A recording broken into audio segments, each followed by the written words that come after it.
Chase Lee Hockey with the blue futon. Out of the box or out of the wall, whatever you want to call it, we have Firestarter. This is the older version of... Oh, I actually did it this time. Let's go. Right way as well. This is the Drew Barrymore, Keith Davis version of Firestarter, which came out in 1984. Is this better than the one that just came out with Zac Efron? Let's find out.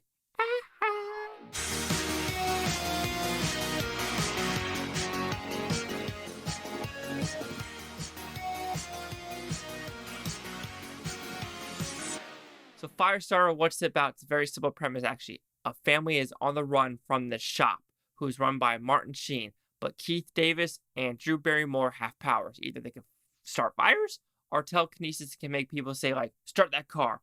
This $1 bill is a $500 bill, and you can do stuff like that. Will any of them make it out alive? Let's find out. So I can compare this with the one that just came out in 2022, but let's talk about this movie first. So apparently this script is almost verbatim from the book. Like, almost everyone read the scripts like, this is the book. It's like, yeah, that's what we wanted to do, not really divert anything from the book to the screen. So I applaud that reason. This is a lot longer than the Zac Efron one by about 20-ish minutes, and I prefer this version. Are there still flaws with it? Absolutely. Did it need to be an hour and 54 minutes? Probably not, but this one wanted to flesh out a little more the character of the janitor and Drew Barrymore. What Keith Davis has to do in the shop. Not a lot of backstory with the mother. The mother was in this movie for maybe 3 to 5 minutes. The Zac Efron one, she had a more predominant role in that movie. But this one was a lot more running. There's a lot more running in this movie. And then I would say the last 45 minutes is just at the shop taking drugs. And it does slow down a little bit of what Drew Barrymore can do. But I understand what they're trying to do was show her powers of, like, blowing up cinder blocks and doing wood chips and everything like that. But let's talk about the overall aspect of the Zac Efron versus Drew Barrymore one.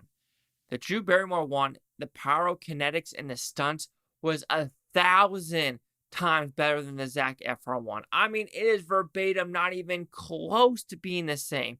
I mean, yes, the Drew Barrymore one, the 84 version, you could see the lines and the fireballs, and, you know, they could do what they can with not getting rid of the lines and pulling people back and watching the fireballs. But it's real. That's what I'm saying. There's a fucking crazy stunt where this fire, like, launches a dude in a tree, and you can see the guy in the tree, like, get wrapped around a branch. Like, that shit is cool. And the slow motion fire effects, what they're doing in this movie, and they had like a $14 million budget with doing this one. And the director did Class of 1984 beforehand. So he's like, $14 million, I could do a lot with that. And getting like a no-name director to kind of do it, if you want to put it that way, also helps this movie. But like I said, they added a little bit too much to this movie about the shop. And I agree, they added a lot to it. Like, do they need to add this horse scene to it? No. I know what they're trying to do with the connection between Drew Barrymore and the janitor. Completely understand what they're trying to do. It's in the books. They wanted to stay faithful to the story. But did it flow as a movie? Not so much. So there's stuff here and there they added. You're just like, okay, whatever. But I'm still going to compare it to the Zac Efron and Drew Barrymore one. Zac Efron one, a lot shorter. All right, cool. If you're trying to condense it. But the problem with condensing it that way, you are just not adding the pyro that needs to be in this movie for a Firestarter.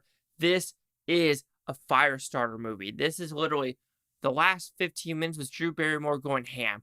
This movie had Drew Barrymore showing her powers with different stunts. The one at the farmhouse, yeah, there's 2 farmhouses in this one. I just remember this one better because cars were blowing up. People were blowing up. People were getting flown in the air. Like, it was just so much better watching the Firestarter from 84 than the Zac Efron one. But does it mean it's a good movie? It's an okay movie. I mean, it's a movie. I don't know what to say. It drags a little bit. But the pyrotechnics and the stunts of this movie were just out of this world probably for 84. And it was absolute blast to watch. So overall, Firestarter 84, it was directed okay. It was written pretty okay. If it stayed faithful to the book, congratulations. Good acting. Like I said, you have Keith Davis. You have Drew Barrymore. You have Martin Sheen in this movie. You have a lot of people in this movie. So you're like, good job on the acting. I have nothing wrong with that. And the pyrotechnics are pretty awesome. But yeah, it's an okay movie as a whole. But I recommend it over the Zac Efron one on all metrics. Not even on some metrics like, oh, even though Firestarter might be a little bit shorter, but you have more connection with the characters with this one. So Firestarter will receive a 3 out of 5 with Futons. As he goes, that's 60%. Yeah, it's not a great movie, but when I say the pyrotechnetics, I'll say it over and over again. The stunts was a blast to watch. So see the critics' news scores gave this one. The critics a 34%, understandable, 29 of them. Audience score 53% with over 50,000. Here's critic consensus. Firestarter's concept heaves too closely to other known Stephen King adaptations, though it got nice special effects, including scenery chewing George C. Scott. Would I have given this a lower rating if I did not see the Zac Efron one? Maybe. And that's the thing you got to keep in mind when watching this one, that maybe if I watched this one and then the Zac Efron one, this one probably would have gotten a 50 maybe.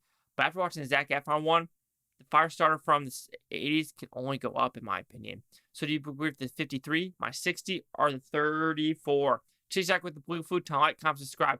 Let me know what you think of Futontopia. You're Booftonians. Thank you for watching. Have a great day. Yeah, vast different movies. And sometimes the oldies are better. Old, especially music. Well, yeah. This new rap? No.